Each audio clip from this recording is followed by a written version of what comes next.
Hi, everyone. We're recording this interview on November 7th, exactly 1 month after Hamas's attack on Israel and the beginning of what has become a devastatingly brutal war that shows no sign of abating. And I can think of no one better to speak with about this horrific conflict than Ambassador Dennis Ross. For more than 12 years, he played a leading role in shaping U.S. involvement in the Middle East peace process and dealing directly with the parties in negotiations. Listen to what Politico says about him.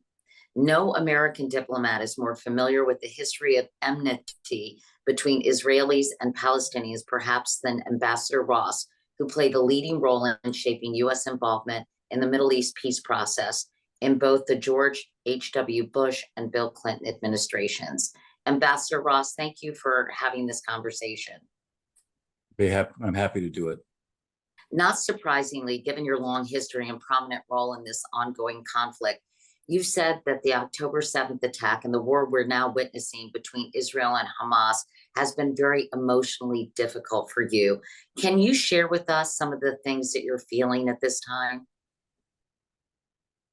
It's not easy. It's not easy because I know so many people on both sides. I see, I hear, and I feel the suffering. You know, this is a conflict that for me has always had a human face. I actually started off as an arms control negotiator, which is always dealing with abstractions like the, throw weight, the size of a missile. It's all an abstraction. Theories about stability are abstractions. But this is a conflict that involves real people with real people suffering. And we're seeing probably the worst of it in the last month. There's been no period, even not the second intifada, which was characterized by lots of bombings, for close to 4 years. Nothing like this. This is just a devastation on both sides. For the Israelis, they've suffered an unbelievable shock and trauma on October 7th. And for Palestinians now, the toll in Gaza isn't borne principally by Hamas, although they are paying a price, but it's borne by the public that they use as a shield behind which they hide. And I have people I know in Gaza who I'm actually seeing if I can help in some ways getting them out. And to hear their stories are heartbreaking, and to hear the stories of and see what happened in Israel is, emotionally devastating. So for someone who's actually spent most of his active career trying to resolve the conflict, to see this now, personally, just I use the word heartbreaking a lot. It doesn't really capture what I feel. This is a case where there's a poverty with words because they don't fully reflect what emotionally you have to go through every day. And it's like every day I wake up and there's a sense of dread because of what's happening. Those aren't the words of a normal diplomat, but then again, when you deal with this conflict, you're not a normal diplomat.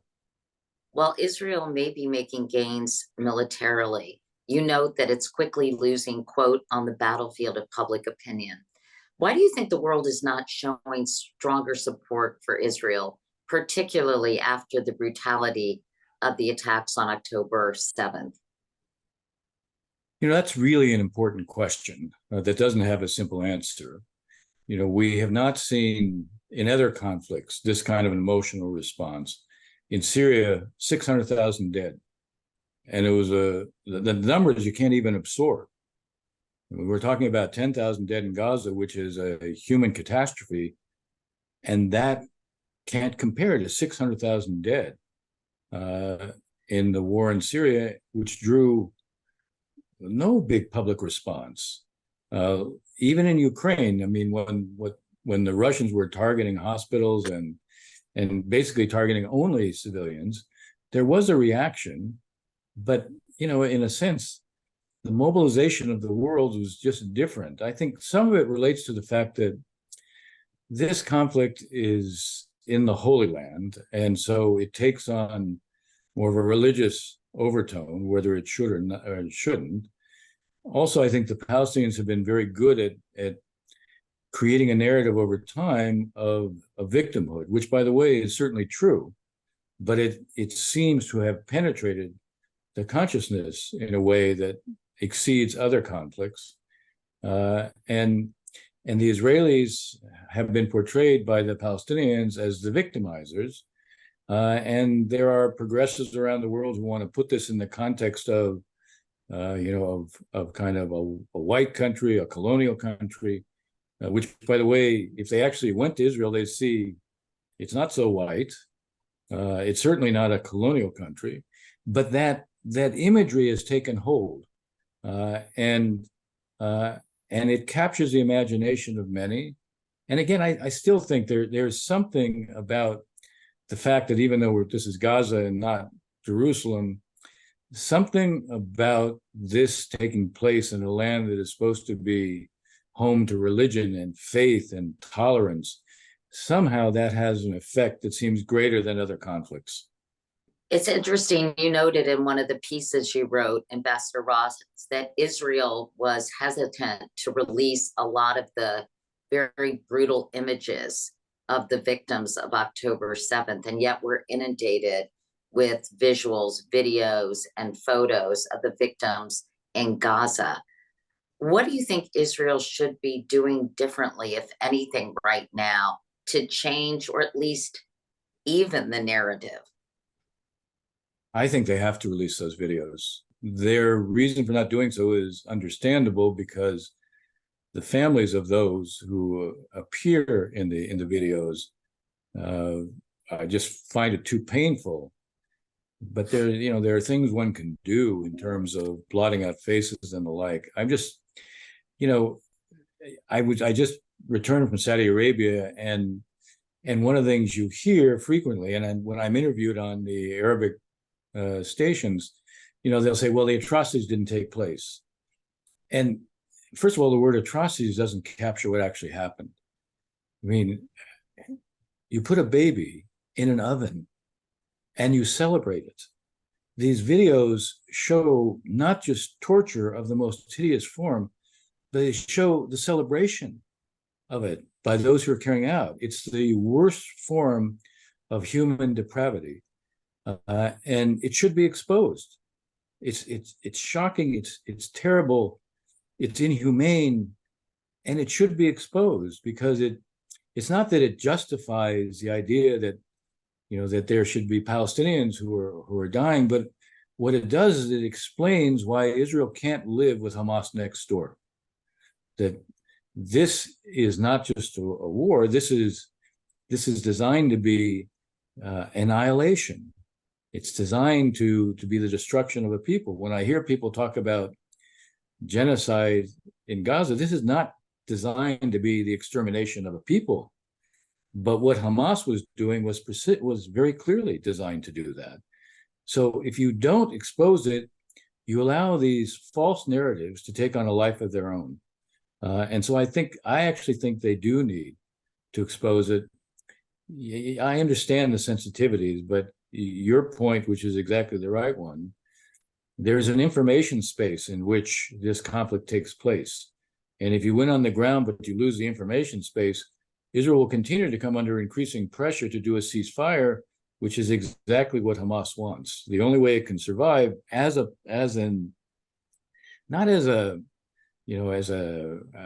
group that is in control is if there's a ceasefire. When I hear they're going to eradicate Hamas, they can't eradicate Hamas. First of all, it doesn't exist only in Gaza. Secondly, they won't find every single Hamas member in Gaza. But what they have to do, from an Israeli standpoint, and I find that understandable, is to make sure that Hamas loses its organizational coherence, loses its military wherewithal, loses its capacity to continue to control Gaza. Now that is actually probably an achievable set of objectives that doesn't meet the standard of eradicating Hamas. Aren't a lot of the Hamas leadership, though, in Qatar? In other words, are they really gettable? The ones who are the architect of this are in Gaza. The political leadership is in Qatar. And there's a distinction. If they're living a long ways away from Gaza, they don't control Gaza. And I think, again, if you're Israel and you're saying we can't live with Hamas next door, that Ismail Haniyeh is in Qatar, that Khalid Mashal is in Qatar, that Salah Aruri is in Qatar. That doesn't present the same threat that Yahya Sinwar, Marwan Issa, Mohammed Deif. These are the architects of October 7th. So there's a big distinction between a political leadership that may live outside and those who are responsible for doing what happened on October 7th. I guess I wonder if the political leadership is capable of reconstituting, the soldiers and some of the military leaders, even if they are killed. I think the key is, again, if you need to create a different administration in Gaza. There needs to be a transitional authority there under an international umbrella. You can probably get a UN mandate. If it comes from an American initiative, the Russians would veto it at the Security Council. But if it comes from an Arab initiative, especially a Saudi initiative, the Russians won't veto it. And you can have Palestinian technocrats manage the civil administration. You can bring in some Arabs and some non-Arabs to provide security. You can have a massive reconstruction program to deal with what is a huge need, but also the need to demonstrate very quickly for Gazans that when Hamas is not in control, they actually have a future. Well, that is a big question mark, isn't it, Ambassador Ross? How do you communicate that to Palestinians when their area is being bombed and they have no place to go? How do you convince them that there is a better future ahead? Well, when this ends, there has to be an immediate effort at reconstruction so that life begins to return to some kind of normality. It won't be simple, it won't be easy, but there is a need for immediate reconstruction, especially of infrastructure. That reconstruction will also create lots of jobs within Gaza. It's pretty clear, Israel was allowing 20,000 Gazans every day to work in Gaza, and it's actually what misled them. To they work were in convinced to work in Israel, yes. And it's what misled them into thinking Sinwar wanted to create at least some economic floor in Gaza, and the stake he had in having Gazans work in Israel gave him a reason not to have a conflict, when in fact it appears this was part of a larger deception campaign. But the truth is, those Gazans who worked in Israel made 10 times what they could earn in Gaza if they could get a job. Even before this, 50% unemployment in Gaza, before October 7th. So the economic circumstances in Gaza were terrible, even though Hamas built 300 miles of tunnels underground using cement, steel, electrical wiring, copper, wood, everything you would need above ground if you were building Gaza. They put below ground, and the tunnels weren't for any of the Palestinians. One of the Palestinians I know who I spoke to on the third day of the war said, look, we're the ones exposed, not the Hamas leadership. They're all in tunnels. None of us can be in the tunnels. So again, they basically held their whole population hostage. It's not just the hostages they took from Israel, but they've held their whole population hostage. Again, we're reminded of who they are and why you can't have an outcome where they're still in control in Gaza. But if you launch this reconstruction effort, and it should be based on the principle of demilitarization within Gaza, and you create an international administration, but run largely by Palestinians, which there are plenty of, one of the things people don't realize about Palestinians, highest per capita advanced degrees of anybody in the Arab world. This is an extremely talented people. Everywhere where they are in the diaspora, they're very successful. And so they can be successful if given half a chance. That's an interesting point, because there is going to be this huge vacuum of leadership and political infrastructure when this ends. And I'm curious about the popularity of Hamas among everyday Palestinians. I've looked at polls, and we know that polls can't really be believed in any circumstances these days. Yeah. But what percentage of Palestinians actually support Hamas's ideology, Ambassador Ross? And if in fact Hamas is unpopular, I'll ask a question that one of my Jewish friends asked me last night. Why haven't Palestinians risen up and basically taken over? Why haven't Palestinians risen up before and protested the leadership of Hamas? And I responded to him, I think because they're terrified, because Hamas kills everyone who disagrees with them. Is that the right answer? Yes, it is. Look, we know how unpopular the Iranian regime is. We saw the women life freedom movement in Iran, and they just, it's coercion. Anybody who looks like a leader, they immediately arrest or kill. This is what Hamas did. There were demonstrations in Gaza, even a couple of months ago, and it was over the conditions in Gaza, and they were brutally put down very quickly. You lift up your head, they chop it off. So you're looking at who controls all the means of coercion. It's Hamas, and they brook no dissent, and they're merciless in terms of how they react. I encourage you and your viewers to go to YouTube and look at Whispers in Gaza. Whispers in Gaza is a video, animated, interviews with 24 Gazans, Palestinians from Gaza, from all sorts of different walks of life, who voices are distorted, it's animated, and they describe what life is like under Hamas. This got 750,000 views in Gaza. That speaks volumes to me about what the real attitudes are of Palestinians who live there. Having said that, I'm sure there is a percentage of the population that has been radicalized by Hamas. True. And I'm curious what percentage that is, or if you can even put a number on it, Ambassador Ross, because I do think you see everyday Palestinians supporting sort of the destruction of Israel and some of the more violent measures Hamas has taken. No, that's true. And then part of it is socialization. They start socialization at a very young age. And so when you are educated from the age of 3 or 4 into an ideology of hatred and rejection, there's going to be a certain percentage of the population that believes this. And we see it even, you saw some of the public reactions to the hostages they were taken back, the cheering. If you ask me, I would say 15 to 20% of the population probably feels this.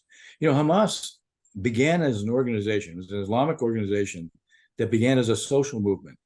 They had what they called the Dawah. And the Dawah was basically there to provide social services that no government provided. So they built a following based on that. When Hamas ran for elections in 2006 and won the elections, partly because Fatah, which is the secular leaders of the Palestinian movement, they ran multiple lists, and Hamas ran one list. Well, what a surprise! When you divide up among your following, you lose when you run against a unified slate. And that's what Hamas did. But what was its slogan? Its slogan was governance will end corruption. And they said, Islam is the answer for ending corruption. They didn't run their platform when they ran in 2006. It wasn't, we're going to defeat Israel. Even though Hamas is an Arabic abbreviation for Islamic resistance movement, they didn't run on the basis of resistance. They ran on the basis they would provide good governance.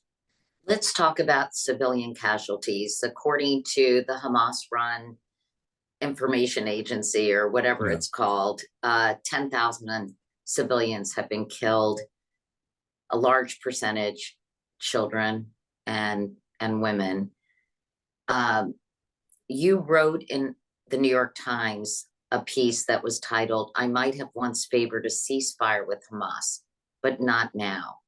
How do you square that, Ambassador Ross, with the images that we're seeing daily of dead Palestinians in Gaza? Not easily. I mean, if I were to say this is an easy call, I'd not be honest. It's hard, but I also have to put this in the context of those who say have a ceasefire basically are saying it's okay to have Hamas survive, and they offer no answer to that. If Hamas survives, we'll have more of this. If Hamas survives, the Palestinians who live in Gaza will again have absolutely no future, and know that Hamas will do this again. Ghazi Hamad, who, by the way, was always portrayed as the moderate, the quote, moderate Hamas official, he said October 7th, we will do again and again and again. So knowing that if you have a ceasefire, they survive, and knowing that this is what it offers for the future, you're sacrificing, tens of thousands more Palestinians if they are allowed to survive and continue to control Gaza. They will do what they've done after every ceasefire, 2009, 2012, 2014, 2021. They will rebuild their arms, they will rebuild their tunnels, and they will do this again. And you won't have a reconstruction of Gaza, because who will invest in Gaza when they know that Hamas, when they decide that time is right, will do this again? By the way, in 2014, there was a lot of discussion after the 52 days. Let's create a mechanism for reconstruction in Gaza. Let's create a mechanism so there won't be a rearmament. And Hamas prevented it. So we know, there's a lesson to be learned here, not only about the past, there's another lesson to be learned, which you can't ignore the Palestinians. To think that you can freeze a situation with Palestinians and under exclusively Israeli terms, and everything will be fine, that's a myth as well. It isn't that Hamas demonstrated this for us. It's that it reminds us that if you have a continuing reality where Israel controls everything and there's no possibility and no hope for Palestinians, you will radicalize that population. Maybe they're not Hamas, but they will be radicalized, and you'll have an enduring conflict. So there are multiple lessons to be learned. I'm not in favor of a ceasefire for the reasons I said. I am in favor of some pauses. We've seen lots of other conflicts where basically you'll say, okay, for the next 10 hours, we will allow humanitarian assistance to come in. We will allow people to move. And, whatever you call it, you're creating these temporary periods where you're allowing humanitarian assistance to come in. You're allowing people to move to safety. You create safe areas for them. Is there some risk for the Israelis when they do that? The Hamas will try to take advantage of it? Yes, there is. But this gets back to the question you're asking. How do you balance the human needs with what are the needs of militarily defeating Hamas? And it can't just be an exclusive focus only on the military campaign. Ultimately, the Israelis want an outcome that produces a different political reality. That's what's in Israel's interest. It's not militarily defeating Hamas, but creating a circumstance where basically you're going to face it again can't be the answer. So you favor a tactical pause, something that President Biden has raised and that Benjamin Netanyahu initially rejected, but he did open the door recently, saying he might be open to an hour here, an hour there. So are you saying a tactical pause to allow Palestinian civilians to go to some kind of safe place? I guess my follow-up question, though, Ambassador Ross, is any place safe in Gaza? I mean, we see refugee camps being bombed, and we see hospitals being bombed. And would Israel, given the fact that Hamas does integrate itself among civilian population and use people as human shields, will there be actually safe places for Palestinians to be during this conflict? I think the answer is there will be, or at least there can be. Look, UNRWA has set up basically 10 cities in the south. The Israelis are not bombing those cities. The Israelis themselves are saying they will create safe spaces for Palestinians.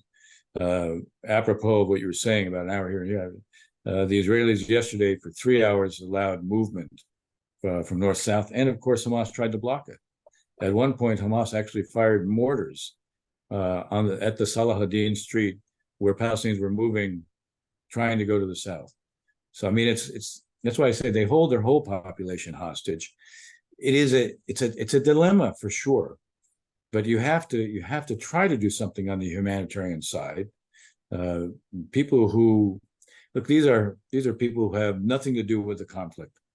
They are the victims of the conflict, and there has to be something done to try to allow to meet their needs. I would like to see, in addition to corridors for humanitarian system, safe corridors for movement, I'd like to see not just the Rafah crossing open. I'd like to see Israel open some of its crossings as well.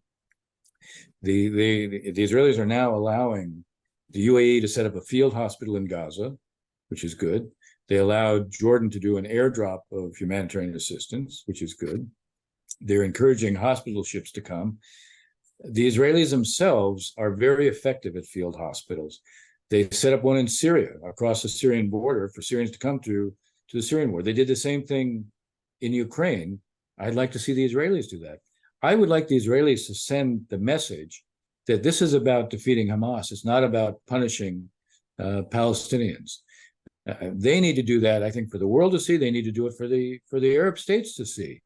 And I think they can do it. Part of what's going on is there is, not surprisingly, so long as the hostages are being held, there is a mood in Israel, a public mood in Israel, that says we shouldn't be doing anything.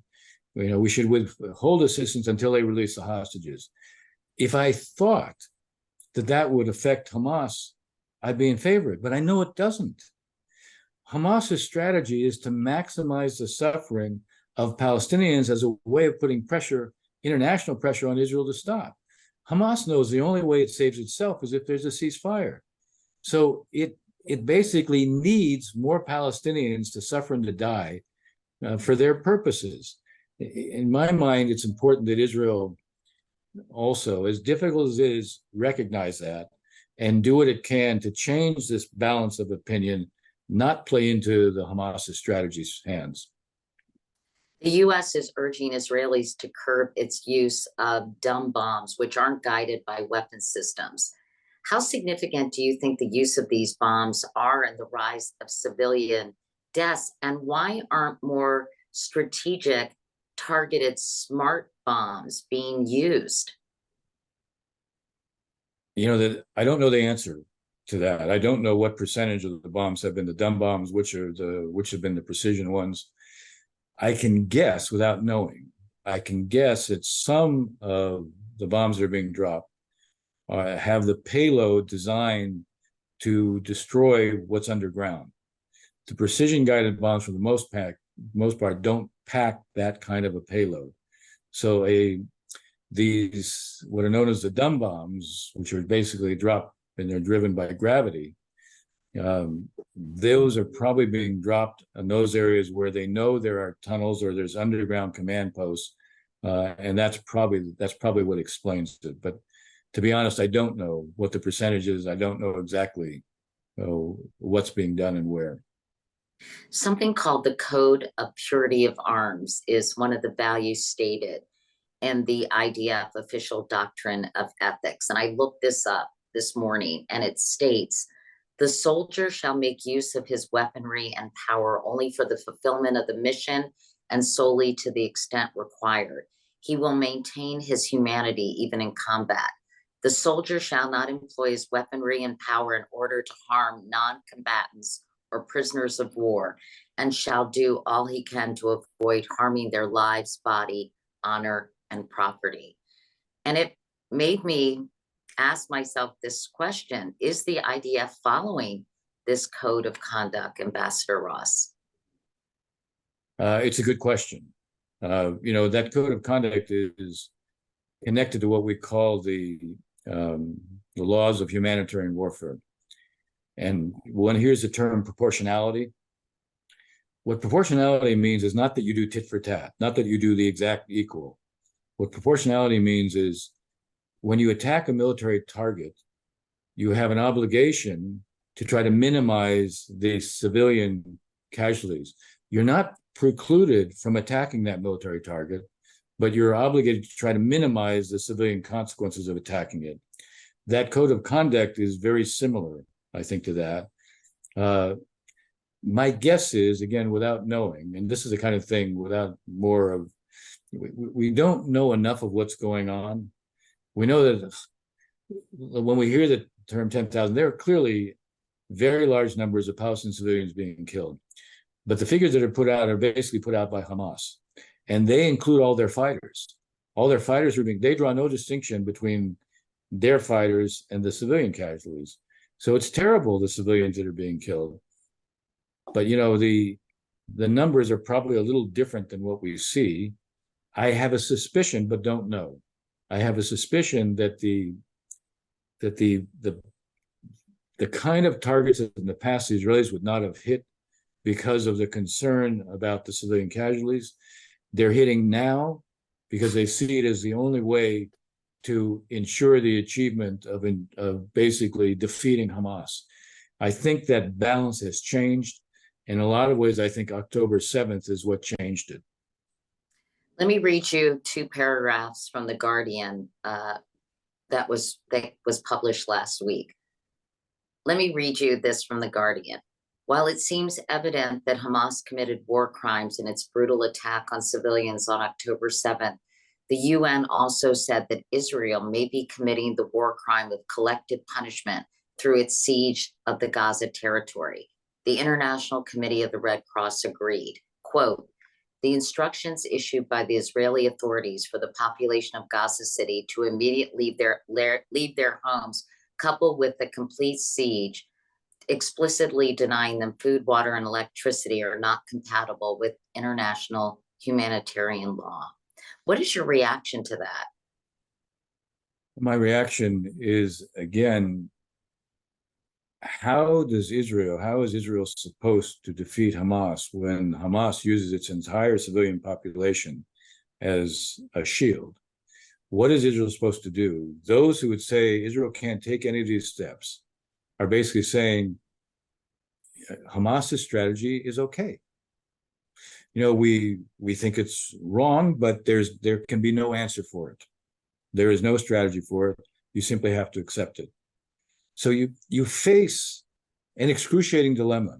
We shouldn't underestimate it or in a sense, wish it away. The implication of those who say Israel can't take these steps is that Israel doesn't have the right to fight Hamas, and Hamas, even if we abhor what it does, we have to accept what it does and accept that it will continue to do what it does. So you have to be honest about the dilemma that is faced. Oftentimes when the Israelis are criticized, the implication of the criticism is never thought through. Now, having said what I said, I also feel Israel has an obligation to make more of an effort to show it's doing everything it can, not just to minimize casualties, but actually to save Palestinian lives. That's why these temporary operational pauses, that's why opening these corridors, that's why opening a field hospital, that's why making sure that there isn't a siege right now, that the humanitarian assistance that needs to get in actually does get in. It's just as I said, those who are critics have to think through and have to be honest about what they're basically recommending. The Israelis too, as they deal with this dilemma, have to make more of an effort to show they're really trying. As I said, the distinction is really trying to defeat Hamas. They're not trying to punish Palestinians. They're doing what they can to try to minimize that, both in terms of the way they target and in terms of what they're doing in terms of humanitarian assistance and creating real safe areas. Israeli troops are expected to enter Gaza City soon, and Palestinian militants who have had years to prepare are likely to fight street by street, launching ambushes from a vast network of tunnels. How do you see this next stage unfolding? Look, it'll be very difficult, although I do think there is a tendency here to believe this is like Fallujah was for us, which took 9 months and the toll was terrible. There's a few differences here. Fallujah is 6,000 miles from here. Gaza is basically next door to Israel. We didn't have a whole long history of fighting these kinds of intense urban warfare. Israel actually has much more of a history and experience doing it. Now, when I say that, it doesn't mean This is low cost warfare. They won't face terrible hurdles, but they know they have a lot of experience with tunnels that are booby trapped. They have a lot of experience with Hamas popping out of tunnels, shooting, and then popping back in. They have a lot of experience dealing with having to go into the tunnels. I've spent a lot of time in the past in Gaza. I spent a lot of time in Gaza City. I know what it looks like, and it is densely populated. It's not just that it's dense; that kind of doesn't capture it. It's that the roads are all narrow, alleyways between the buildings. The buildings themselves provide all sorts of points for ambush. So this is a really very difficult kind of warfare, but it's not as if the Israelis don't have experience dealing with it.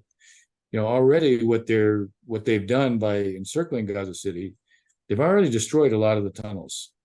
Now they are affecting the infrastructure and undoing the infrastructure. They are succeeding in eroding the Hamas military capability. It doesn't mean they still don't face what I think is the worst part of this battle, which I think they do.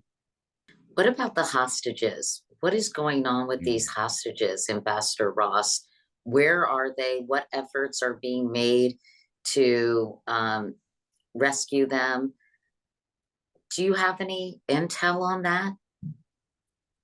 I don't, but I'm familiar with past efforts, and I can assume, I know that we're trying to work with the Qataris and Turkey because they have a relationship with Hamas, and the Egyptians who actually have leverage because they're next door. Now, I think when it comes to the Qataris, our position has to be, look, you claim the reason you have this relationship with Hamas is because you can affect their behavior. We see very little evidence of that. 240 hostages taken, 4 released, 1 rescued. That doesn't exactly demonstrate that Qatar, if it has a relationship and leverage, that it's delivering something. I think our posture towards Qatar ought to be, you need to demonstrate something, and especially on the hostages, or even something else. If you want to really demonstrate that this relationship changes Hamas's behavior, how about sparing the people of Gaza this nightmare? How about calling on not just the release of the hostages, but calling on the Hamas leaders to leave? Okay, spare Gaza. You could probably work a deal with the Israelis where they will say, okay, if all the leadership of Hamas will leave Gaza and the hostages are released, we'll stop what we're doing. I would say with Qatar, which is, as I said, all the political leaders of Qatar, of Hamas, are in Qatar. They give them a platform to justify the indefensible. I would like to see us basically go to Qatar, who we have made, by the way, a non-NATO ally. Is this the behavior of a non-NATO ally? We have a big base there. They want us to have a presence there. I think they need to understand we need to see them actually deliver something. And so far, I think we've seen them deliver very little. Speaking of Hamas, you write that every single Arab official you've spoken to agrees that Hamas must be destroyed in Gaza. Why aren't these people able to voice this opinion publicly? Again, here it comes back to the imagery coming out of Gaza. Their own publics look at this. Look, they hear the Hamas narrative that we didn't commit these atrocities, and in the meantime, what they see are these terrible images of Palestinians being killed, of children, women, people who are completely innocent, and it has inflamed public opinion in every Arab state. You can understand that from their standpoint, when their publics feel this angry, that they are calling for ceasefires. That's their focus is entirely on ceasefire, even though they understand it's a little bit like what we were saying about, you know, Israel can't attack certain targets, and the implication of that is, okay, Hamas gets to do what it does. A ceasefire, even though they understand a ceasefire means Hamas survives with everything that implies, which means they're able to claim success, which means something else. It means as well that basically this ideology of rejection is given an enormous boost, which will put Arab leaderships even more on the defensive. They understand all that, but it's the pressure of the moment. It is where they feel the emotions of their publics, and it's the pressure of the moment. And then they hope, okay, we'll figure out something later on. But right now, there's a universal call among Arabs for ceasefire. And as I said, it's true. I said in the past, I would have supported a ceasefire, but I don't now. You've just returned from Saudi Arabia, Ambassador Ross. Did I understand correctly that some Saudis are doubting the veracity of the October 7th attacks, just as there are Holocaust deniers? I don't want to put it in the words of Saudi. I can say the government people know what has happened. But there are a lot of, especially if you watch Al Jazeera, but even some of the other networks, they're denying it. Many of the hosts of these satellite shows are denying it took place. I didn't do an interview with Al Jazeera, but I did with a number of others, and one of the hosts said to me, "Well, no, that's not true." I said, "Absolutely, it is true." But if you have hosts on some of these shows denying it, and the public is hearing or seeing these shows, and they're seeing the images played over and over and over again, and you hear people denying it, at least there's a question mark. That's one of the reasons I would like to see, as we said earlier, I'd like to see the videos released.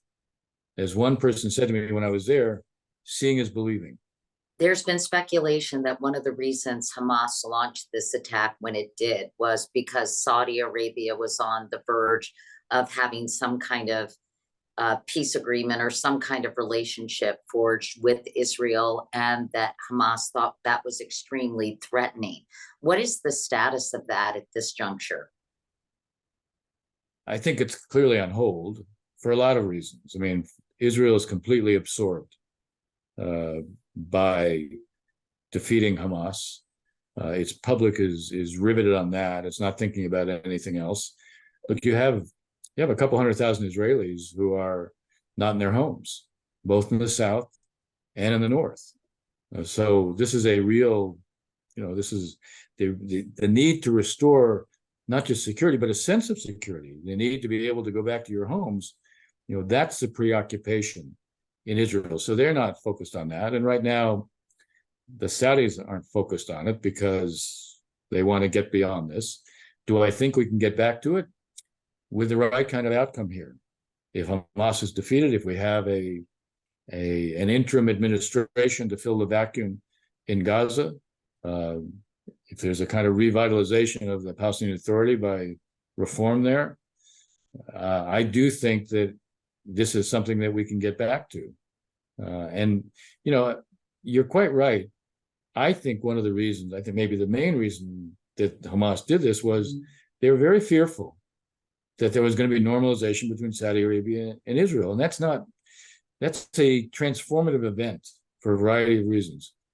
The king of Saudi Arabia is the custodian of the two holy mosques. This is purely the most important Sunni Muslim leader. And this most important Sunni Muslim leader would be making peace with the nation state of the Jewish people. It means you're taking out a significant part of the religious element of this conflict. Hamas needs to keep this a religious conflict, not because they're religious. They're not. They use Islam. They're Islamists. What Islamism is an ideology of political power, where you use it as a tool to get power and to control. And if you take the religious content out, you're taking away one of the pillars for Hamas and the Muslim Brotherhood. But isn't that perverted Islam, with all due respect, Ambassador Ross? I mean, you can't say all of Islam Islam is used to these ends, can you? Oh, this is beyond a perversion. It's a betrayal of it. It is, these are not, they use the religion for a purpose, but they don't practice the religion. They don't act on the tenets of the religion. It is a perversion of the religion. You know, the kind of things we saw them do in Israel, no religious faith justifies. What I was saying is there's the religion of Islam, which is literally a religion of peace. And there's Islamism, which is an ideology of power, where they pervert the religion so that they can use it to gain and hold power. Let me ask you about Iran. Walter Russell Mead wrote in the Wall Street Journal that Iran's real goal in supporting Hamas was to disrupt the gradual deepening of the strategic ties between Israel and its most important Arab neighbors. Do you think Iran miscalculated, or do you think it will achieve its goal? I think Iran has had a strategy towards Israel, which is to use Hezbollah, Hamas, Islamic Jihad to maintain a kind of constant warfare that will wear Israelis down and get Israelis simply to leave. You know, the supreme leader of Iran, Ali Khamenei, has said in 25 years, Israel, of course, he doesn't call it Israel, he calls it the Zionist entity, won't exist. Did they plan this attack? I don't know that they planned this attack, but I think they have armed Hamas, they have trained Hamas through Hezbollah, they have financed Hamas, they have constantly encouraged Hamas to be carrying out attacks against Israel, constantly encouraging acts of terrorism. They were quick to deny that they played any role in this, which is interesting because it suggests they were worried they might be hit.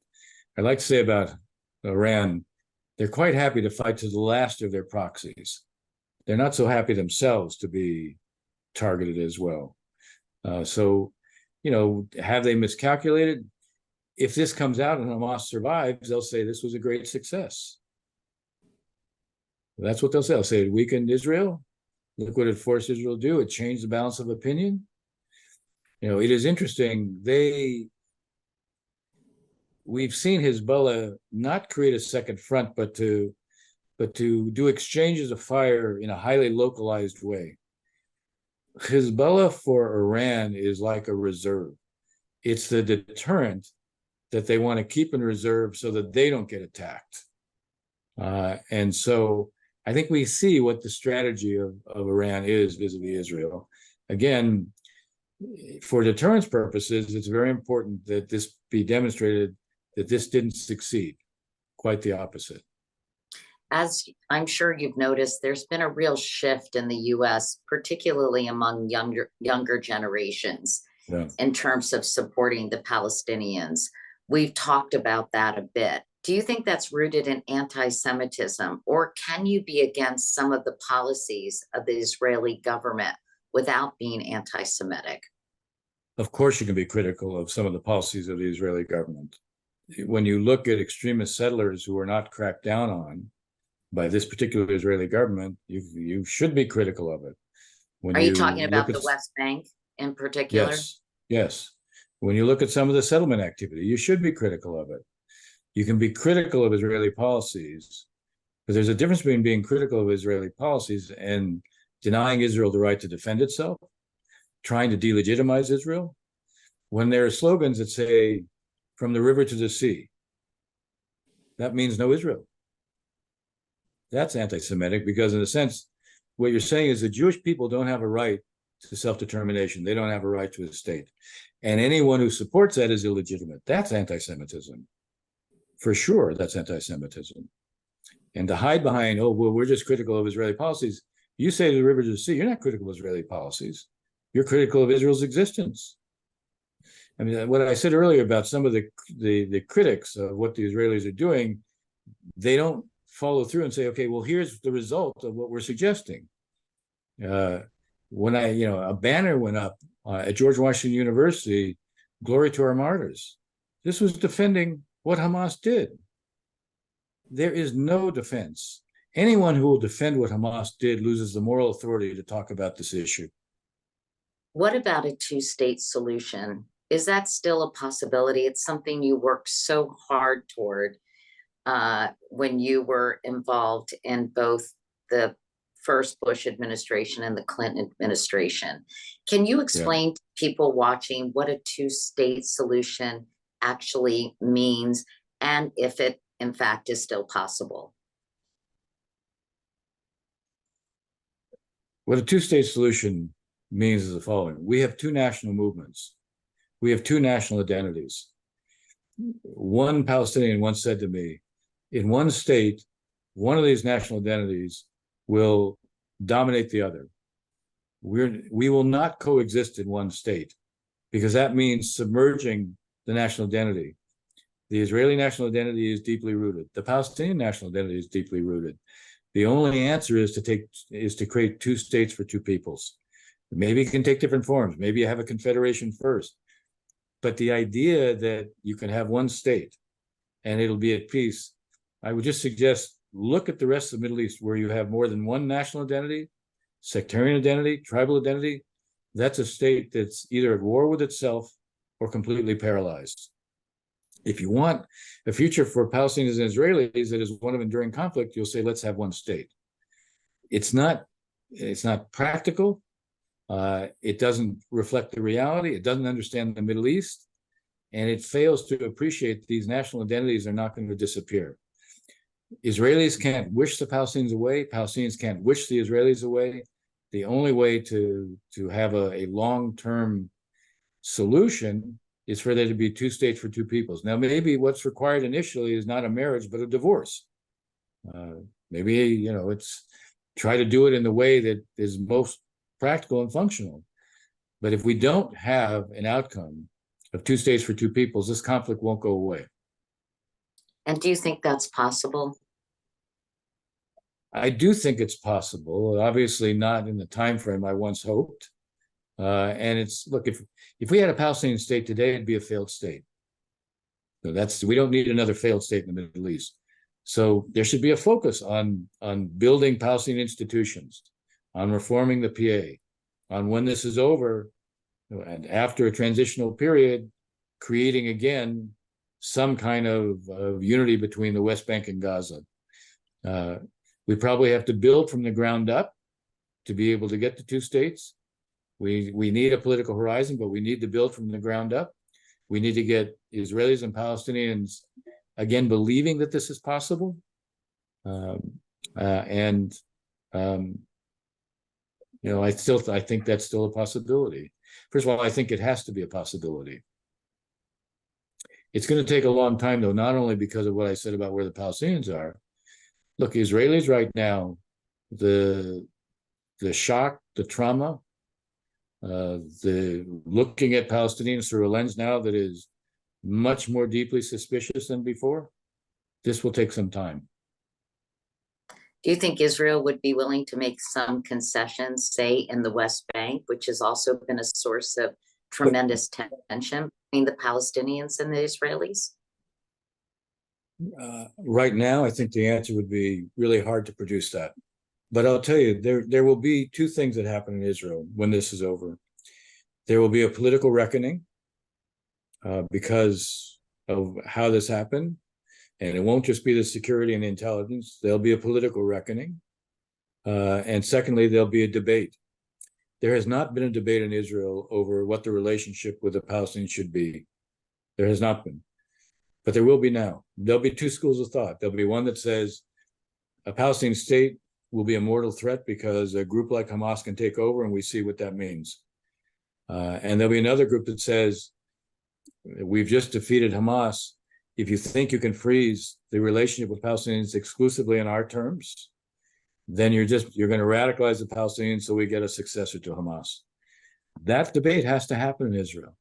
It can't happen right now, given the reality, and Hamas is still there. But it can happen, and it will happen. It's a matter of time. And that is part and parcel. By the way, Palestinians also, in the aftermath of this, they have to ask themselves the question, how can we allow a group like that to emerge given what it does to us?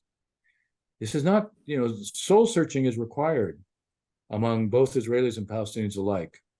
Ambassador Dennis Ross, this has been such an important, illuminating conversation. Thank you so much. My pleasure.